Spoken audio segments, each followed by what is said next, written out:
नमस्कार दोस्तों, स्वागत है आपका आपके और हमारे हम सबके अपने YouTube चैनल अकाउंट्स गुरु।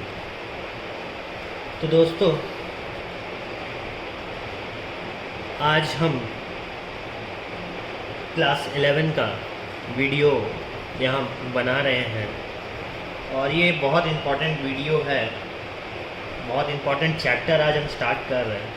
चैप्टर 4 हम स्टार्ट कर रहे हैं, recording of transaction part 2। Recording of transaction part 1 हमने ख़त्म कर दिया पिछले वीडियोस में। लेज़र वेज़र जो भी था वो रिकॉर्डिंग ऑफ ट्रांजैक्शन पार्ट 1 था। अब हम अपना चैप्टर 4 स्टार्ट कर रहे हैं, recording of transaction part 2।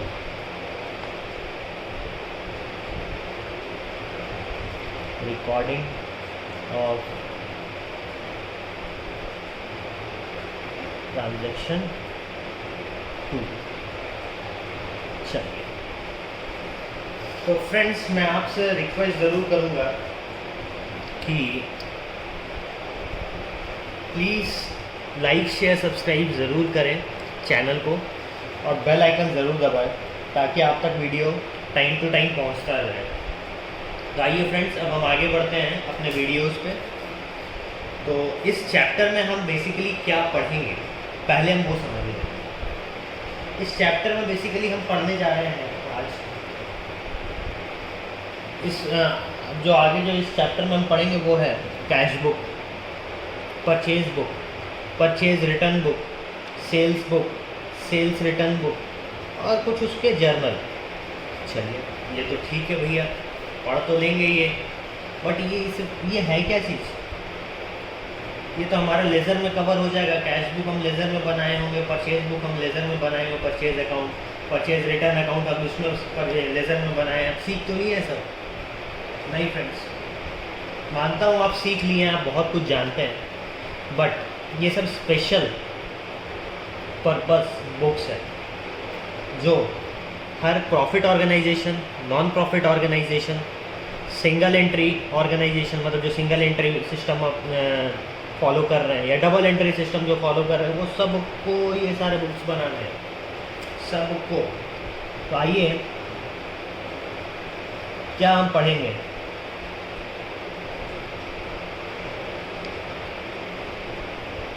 In this chapter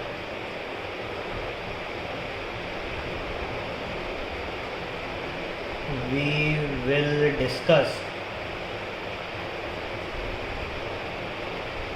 the following special purpose books। क्या क्या है? Cash book, purchase book,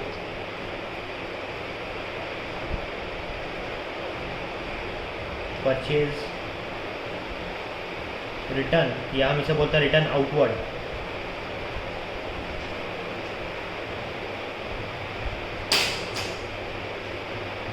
book. फिर आता हमारा सेल्स बुक। फिर हम देखेंगे इस चैप्टर में sales return book. Sales return को हम बोल सकते हैं return inward.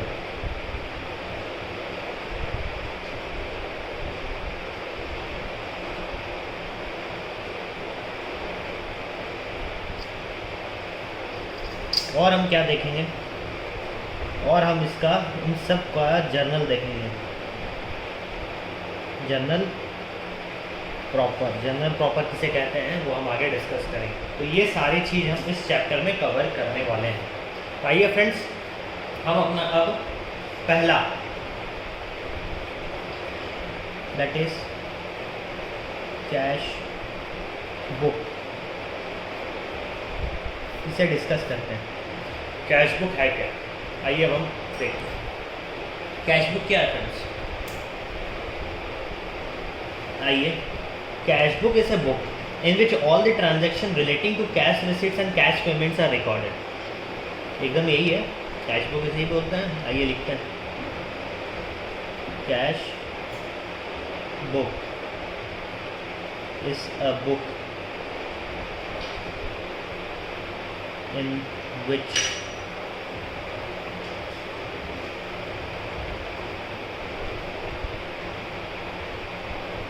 all transaction relating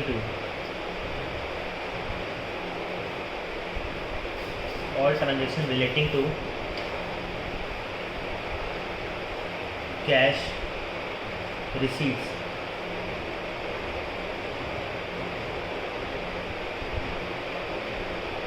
and cash payments are recorded। चलिए ये तो हम समझ गए। It starts with the cash और bank balance at the beginning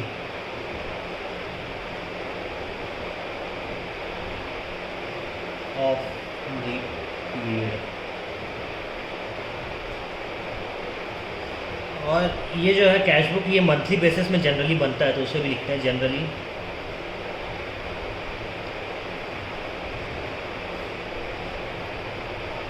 it is made on monthly basis। ये सारे ऑर्गेनाइजेशन बनाते हैं, बड़े हो छोटे हो, प्रॉफिट हो नॉन प्रॉफिट हो, सारे बनाते हैं। और ये उसको लिखने का ज़रूरत नहीं है फ्रेंड्स, आप लिख सकते हैं कि वो सारे ऑर्गेनाइजेशन बनाते हैं। It serves the purpose of both journal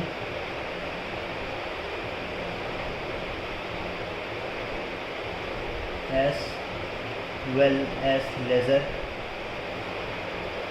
that is cash account।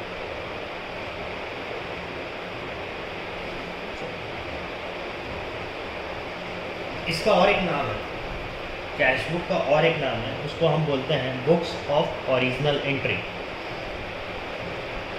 It is also called the book of original entry.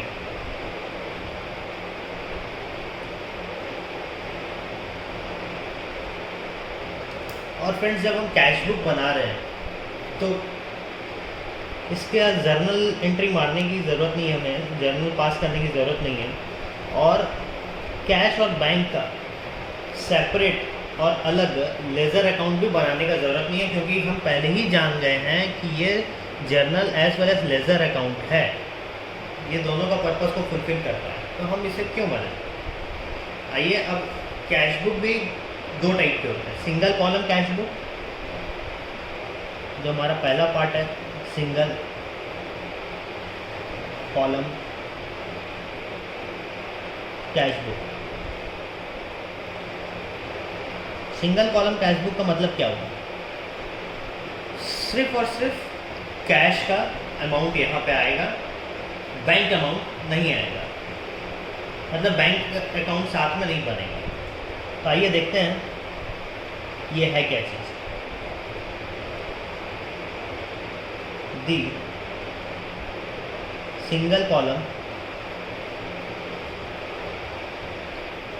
Cash book records all cash transaction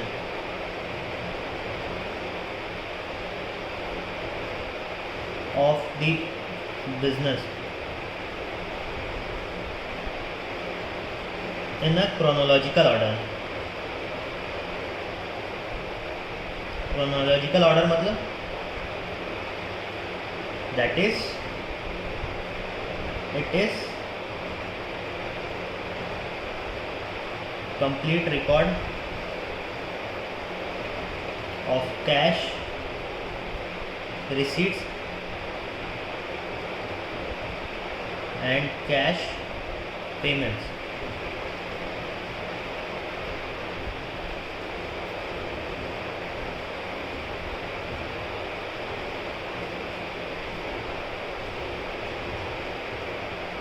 तो ये हुआ हमारा सिंगल कॉलम कैश बुक। तो friends आइए अब हम एक example देखते हैं सिंगल कॉलम कैश बुक का क्या है। चलिए आपके साथ एक एग्जांपल ज़रूर डिस्कस करना बनता है, तो आज एक एग्जांपल देखते हैं। एग्जांपल आइए फ्रेंड्स, ये हमारे पास में एक छोटा सा एग्जांपल है। आइए फटाफट एग्जांपल हम रीड कर लेते हैं। Consider the following transaction of Mrs ABC, observe how they are recorded in the single column cash book. चलिए ऑब्जर्व करते हैं कैसे ये रिकॉर्ड होगा। कैश इन हैंड 30,000, मतलब भैया हमें तो बैलेंस ब्रॉट डाउन मिल गया। कैश इन हैंड मतलब कैश बुक में तो आएगा। Cash receive from Gurmeet, cash है, कैश आ रहा है तो कैश बुक में आएगा। इंश्योरेंस पेड, हम कैश दिए हैं, कैश से रिलेटेड ट्रांजैक्शन है, कैश में आएगा। परचेज फर्नीचर, हम फर्नीचर परचेज किए हैं, कैश दिए हैं तो आएगा। गुड्स सोल्ड फॉर कैश, हम सामान बेचे हैं कैश में, कैश बुक में आएगा। Purchase goods from Mudit in cash, Mudit से हम कैश में खरीदे हैं गुड्स तो आएगा 17 को 17,400। परचेज स्टेशनरी, स्टेशनरी हम कैश में लिए हैं 1100 आएगा। Cash paid to Rukmani in full settlement of account, Rukmani को हम कैश दिए हैं तो आएगा। Sold goods to Kamal for cash, कमल्स को हम कैश में गुड्स बेचे हैं तो आएगा। अगर यहाँ पे लिख देता सोल्ड गुड्स टू कमल तो क्या वो कैश बुक में आता? फॉर कैश नहीं लिखता और लिख देता सोल्ड गुड्स टू कमल 18,200। आप बताइए ये कैश बुक में आएगा? इतना ही रहता तो नहीं आता। यहाँ लिख दिया फॉर कैश तो आएगा। Paid monthly rent 2500, cash book में आएगा क्योंकि हम कैश दिए होंगे। पेड सैलरी, सैलरी हम दिए तो कैश दिए होंगे तो ज़रूर आएगा। डिपॉजिट इन बैंक, पैसा हम डिपॉजिट किया बैंक में 8,000, ज़रूर आएगा। तो फ्रेंड्स आप वीडियो पॉज करके ये क्वेश्चन, ये एग्जांपल नोट डाउन कर लीजिए। मैं आगे आपको इस क्वेश्चन को सॉल्व करना बताता हूँ। क्वेश्चन आप नोट डाउन कर लीजिए। मैं क्वेश्चन अब वापस नहीं दिखाऊंगा क्योंकि बार बार पेजेस इधर से उधर करना होता है। आप क्वेश्चन आराम से नोट डाउन कर लीजिए, फिर अब आइए हम डायरेक्ट इसमें सॉल्व करें। ये हमारा कैश बुक ऐसा बनता है। कैश बुक मेसर्स ABC का कैश बुक है। Date, particulars, ledger folio amount, date, particulars, ledger folio amount, debit और क्रेडिट। आइए हमारे पास में ओपनिंग बैलेंस था 2017 का है, 2017 का है। नवंबर 2017 है, नवंबर 2017 है। चलिए 1 तारीख को 01 कैश इन हैंड था हमारे पास में 30,000 तो टू बैलेंस ब्रॉट डाउन 30,000। आप अपने पास क्वेश्चन में देखते जाइएगा, मैं फटाफट करते जा रहा हूँ। फिर 4th को हम क्या किए थे? Cash receive from Gurmeet 12,000, cash आया हमारे पास में टू गुरमीत। कितना आया? 12,000 आया। आता है तो हम डेबिट करते हैं, जाता है तो हम क्रेडिट करेंगे, ये ध्यान में रखेंगे। यह आप सबसे अच्छा है। कैश रिसीव फ्रॉम गुरमीत, क्या जर्नल एंट्री करेंगे? हाँ, एक बार माइंड में सिर्फ लाना है, हमें जर्नल एंट्री नहीं करना, हमें सिर्फ माइंड में लाना है। कैश आया हमारे पास में, cash account debit to Gurmeet, cash account debit to Gurmeet, cash account debit to Gurmeet. ठीक है, ऐसे ही हम करेंगे। थर्ड हमारा 8 को है। 8 को क्या? इंश्योरेंस पेड, इंश्योरेंस पे किया है तो हमारे पास में क्या आएगा? इंश्योरेंस अमाउंट, इंश्योरेंस का अमाउंट डेबिट टू कैश, मतलब कैश को क्रेडिट करना है। कितने तारीख का है? 8 तारीख का है। By insurance 6,000। आइए फिर हमारे पास में परचेज फर्नीचर, फर्नीचर को हम परचेज किए 13 को। बाई फर्नीचर, जर्नल एंट्री मन में कीजिए और एंट्री मारिए 13,800। आइए उसके बाद में हम क्या किए हैं? 16 को sold goods for cash, cash में हम सेल्स किए हैं तो हमारे पास में कैश आया होगा to sales 28,000 purchase goods from Mudit in cash, Mudit से हम कैश में परचेज किए तो हमारे पास से कैश गया होगा by purchase 17,400। Purchase stationery, stationery हम परचेज किए हैं तो हमारे पास से कैश गया होगा बाई स्टेशनरी। स्टेशनरी कितना अमाउंट आएगा 1100, 1100। Cash paid to Rukmani in full settlement of the account, हम रुकमनी से कुछ भी लिए होंगे, हो सकता है फर्नीचर लिए होंगे, हो सकता है हम परचेज़ किए होंगे रुकमनी से, तो उसको जो भी हम पैसा दे रहे हैं फुल सेटलमेंट में तो वो हम यहाँ लिख देंगे बाई रुकमनी। 24 को हुआ था एंट्री, बाई रुकमनी 12,500। चलिए ठीक है। फिर sold goods to Kamal for cash, बेचे हैं हम गुड्स कमल को टू सेल्स, कमल को कैश में बेचे हैं 18,200। चलिए ये भी लिख दिए। पेड मंथली रेंट 30th को बाई रेंट 2,500। फिर 30th को सैलरी पे किए बाई सैलरी कितना 3,500। 30th को डिपॉजिट किए बैंक में तो बाई बैंक कितना डिपॉजिट किए 8,000। चलिए बस इतना ही ट्रांजैक्शन किए हैं। अब हम करते हैं अपने अकाउंट्स को क्लोज।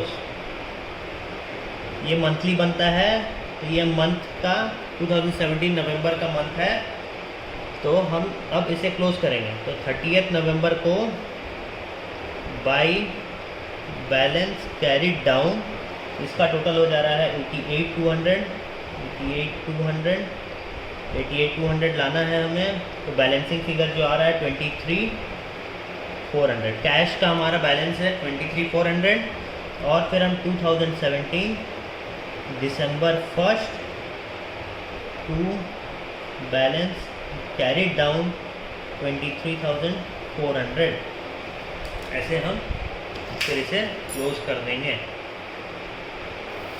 ये हुआ हमारा कैश बुक बनाने का फॉर्मेट और तरीका। तो फ्रेंड्स आप सोच रहे होंगे कि लेज़र में भी तो हम यही करते हैं, एकदम दिमाग में आ रहा होगा लेज़र में भी यही करते हैं।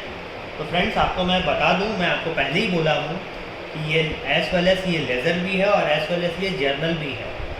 तो फ्रेंड्स इसी के साथ ये वीडियो में बस इतना ही। नेक्स्ट वीडियो में और भी इंटरेस्टिंग टॉपिक, और भी इंटरेस्टिंग क्वेश्चंस, और भी इंटरेस्टिंग एग्जांपल्स के साथ मैं आपके सामने आऊँगा, आपको सिखाऊँगा, आपको समझाऊँगा। तो हमारा जो मोटो है सीखते रहें सिखाते रहें, उसे हम आगे बढ़ाते हैं। आप भी अपने फ्रेंड्स को वीडियोस भेजें, शेयर्स करें उनके साथ, लाइक करें वीडियोस को। कोई भी डाउट हो कमेंट में ज़रूर पूछें, मैं आपका रिप्लाई, आपका दोस्त आपका रिप्लाई ज़रूर देगा। Friends thank you, have a great day.